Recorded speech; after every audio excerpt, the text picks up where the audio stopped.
আসসালামু আলাইকুম ওয়া রাহমাতুল্লাহি ওয়া বারাকাতুহু। সুপ্রিয় দর্শক, আজকে জিলহজ মাসের ২৬ তারিখ।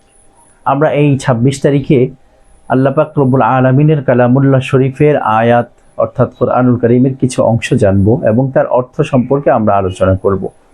রাসূল সাল্লাল্লাহু আলাইহি ওয়াসাল্লামের অসংখ্য অগণিত হাদিস থেকে একটি গুরুত্বপূর্ণ হাদিস জানব এবং অসংখ্য অগণিত আম্বিয়ায়ে কেরাম আলাইহিমুস সালামগণের দোয়া থেকে একটি বিশেষ দোয়া সম্পর্কে ইনশাআল্লাহ আমরা আজকে অবগত হব ইনশাআল্লাহ। আজকে আমরা এমন একটি দোয়া সম্পর্কে জানবো, এমন একটি দোয়া শিখবো যে দোয়াটি হযরত নূহ আলাইহিস সালাম আল্লাহ পাক রব্বুল আলামিনের কাছে করেছিলেন। আম্বিয়ায়ে কেরাম আলাইহিমুস সালামগণের দোয়াগুলো আল্লাহ রব্বুল আলামিন কোরআনুল কারীমের মধ্যে আবার নাজিল করেছেন, যেন পরবর্তীতে অর্থাৎ উম্মতে মুহাম্মাদি এই আয়াতগুলো, এই দোয়াগুলো আম্বিয়ায়ে কেরাম আলাইহিমুস সালামগণের ভাষায় আল্লাহ পাকের কাছে দোয়া করতে পারে। আল্লাহু আকবার। আল্লাহ রাব্বুল আলামিন আমাদেরকে কত বেশি সুযোগ করে দিয়েছেন। এজন্য প্রিয় দর্শক, চলুন আমরা কথা না বাড়িয়ে সামনে শুরু করে দেই ইনশাআল্লাহ। সূরাতুজ জুমারের ৯ নম্বর আয়াতের মধ্যে আল্লাহ রাব্বুল আলামিন বলেন, কুল হাল ইয়াস্তাউিল্লাযীনা ইয়া'লামুনা ওয়াল্লাযীনা লা ইয়া'লামুন। হে নবী, আপনি বলুন, যারা জানে এবং যারা জানে না তারা কি কখনো এক হতে পারে? তারা কি এক? বুদ্ধিমান লোকেরাই তো উপদেশ গ্রহণ করে। আল্লাহ রাব্বুল আলামিন প্রথমে বলতে চাইলেন, যারা জানে এবং যারা জানে না তারা তো কখনো এক হতে পারে না, এবং বুদ্ধিমান যারা তারাই তো উপদেশ গ্রহণ করে। অর্থাৎ কোরআনুল কারীমের যে উপদেশ আছে সেই উপদেশ মালাগুলো তো বুদ্ধিমান লোকেরাই ব্যবহার করে। একথাই আল্লাহ রাব্বুল আলামিন কোরআনুল কারীমের মধ্যে বলেছেন। এজন্য প্রিয় দর্শক, আমরা আল্লাহ পাক রব্বুল আলামিনের দেওয়া যে উপদেশগুলো আছে কোরআনুল কারীমের মধ্যে, এগুলো খুব জেনে জেনে ইনশাআল্লাহ আমরা আমল করব, জীবনে মেনে চলবো ইনশাআল্লাহ। তাহলে আমরা পরপারে সুখী হতে পারবো এবং দুনিয়াতেও সুখী হতে পারবো ইনশাআল্লাহ। রাসূল সাল্লাল্লাহু আলাইহি ওয়াসাল্লাম অসংখ্য অগণিত হাদিস, লক্ষ লক্ষ হাদিস বলে গিয়েছেন। রাসূল যেটা বলেছেন সেটাই হাদিস।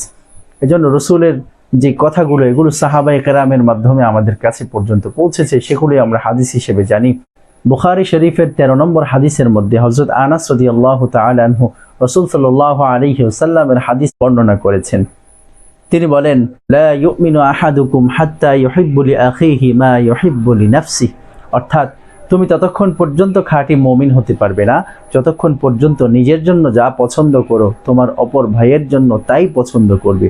অর্থাৎ নিজের জন্য যা পছন্দ করবেন, যত উৎকৃষ্ট মানের জিনিসটা আপনি পছন্দ করবেন, আপনার নিজের ভাইয়ের জন্য, অপর ভাইয়ের জন্য ঠিক ওই রকম জিনিসই পছন্দ করতে হবে। বিষয়টা যেন এমন না হয়, আমি পাঞ্জাবির কাপড় কিনলাম 600 টাকা গজ দিয়ে, কিন্তু আমার ভাইকে 300 টাকা গজের কাপড়টা দিলাম। আমি খাঁটি মুমিন এখনো পর্যন্ত হতে পারিনি। আমি 600 টাকা গজের কাপড় নিয়েছি, আমার ভাইকেও 600 টাকা গজের কাপড়টাই দিতে হবে। এটাই হচ্ছে প্রকৃত মুমিনের পরিচয়। প্রিয় দর্শক, প্রকৃত মুমিন যেন আমরা হতে পারি সেদিকে আমাদের লক্ষ্য রাখতে হবে, চেষ্টা করতে হবে। আল্লাহ রাব্বুল আলামিন আমাদেরকে তৌফিক দান করেন, হিদায়াত দান করেন, বলেন আমিন। হযরত নূহ আলাইহিস সালাম আল্লাহ রাব্বুল আলামিনের কাছে যে দোয়া করেছিলেন, আল্লাহ রাব্বুল আলামিন সেই দোয়াটি সূরা নূহের 28 নম্বর আয়াতের মধ্যে নাজিল করে দিয়েছেন। প্রিয় দর্শক, আমি স্ক্রিনের মধ্যে লিখে দিচ্ছি, আপনি এই দোয়াটি মুখস্থ করে নেবেন ইনশাআল্লাহ। আপনি যদি নূহ আলাইহিস সালামের ভাষায় আল্লাহ পাকের কাছে চাইতে পারেন, অবশ্যই আল্লাহ রাব্বুল আলামিন আপনার দোয়াকে কবুল করবেন, এতে কোনো সন্দেহ নাই ইনশাআল্লাহ। চলুন আমরা স্ক্রিন থেকে দেখে দেখে দোয়াটি মুখস্থ করে নিই। رب اغفر لي ولوالدي ولمن دخل بيتي مؤمنا وللمؤمنين والمؤمنات ولا تزد الظالمين إلا تبارا। আপনি যদি আরবি না পারেন তাহলে বাংলা উচ্চারণ নিচে দেয়া আছে, সেই বাংলা উচ্চারণটি দেখে তারপরে মুখস্থ করবেন। আমি আবার পড়ছি, রব্বি গফিরলি ওয়ালিওয়ালিদাইয়া ওয়ালিমান দাখালা বাইতিয়া মুমিনান ওয়ালিল মুমিনিনা ওয়াল মুমিনাত ওয়ালা তাজিদিয যালিমিনা ইল্লা তাবারা। এর অর্থ হচ্ছে, হে প্রভু, আমাকে, আমার পিতামাতাকে এবং যারা মুমিন হয়ে আমার ঘরে প্রবেশ করবে এমন সকল লোককে এবং মুমিন পুরুষ ও মহিলাদেরকে মাফ করে দাও, আর জালেমদের জন্য ধ্বংস ব্যতীত অন্য কিছুই বৃদ্ধি করো না। সুবহানাল্লাহ। এইভাবে হযরত নূহ আলাইহিস সালাম আল্লাহ পাক রব্বুল আলামিনের কাছে দোয়া করেছেন। আল্লাহ রব্বুল আলামিন নূহ আলাইহিস সালামের এই দোয়াকে অনেক বেশি পছন্দ করেছেন, ভালোবেসেছেন এবং কবুল করেছেন।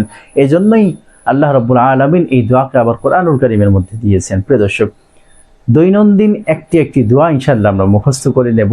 এই যে আয়াত, হাদিস, আয়াতের তাৎপর্য কি, আয়াতের সারাংশটা কি? আয়াতের সারাংশটা হচ্ছে, বুদ্ধিমান লোক তারাই যারা উপদেশ গ্রহণ করে এবং তারা জানে এবং যারা জানে না তারা কখনো এক হতে পারে না। আর হাদিসের সারাংশটা কি ছিল? যে নিজে যা পছন্দ করব নিজের জন্য, আমার অপর ভাইয়ের জন্য তাকে তাই পছন্দ করতে হবে। এবং যে দোয়াটা হযরত নূহ আলাইহিস সালামের, এই দোয়াটা ইনশাআল্লাহ আমরা মুখস্থ করে নেব। আল্লাহ রাব্বুল আলামিন আমাদেরকে তৌফিক দান করেন। আমিন। আসসালামু আলাইকুম ওয়া রাহমাতুল্লাহি ওয়া বারাকাতুহু।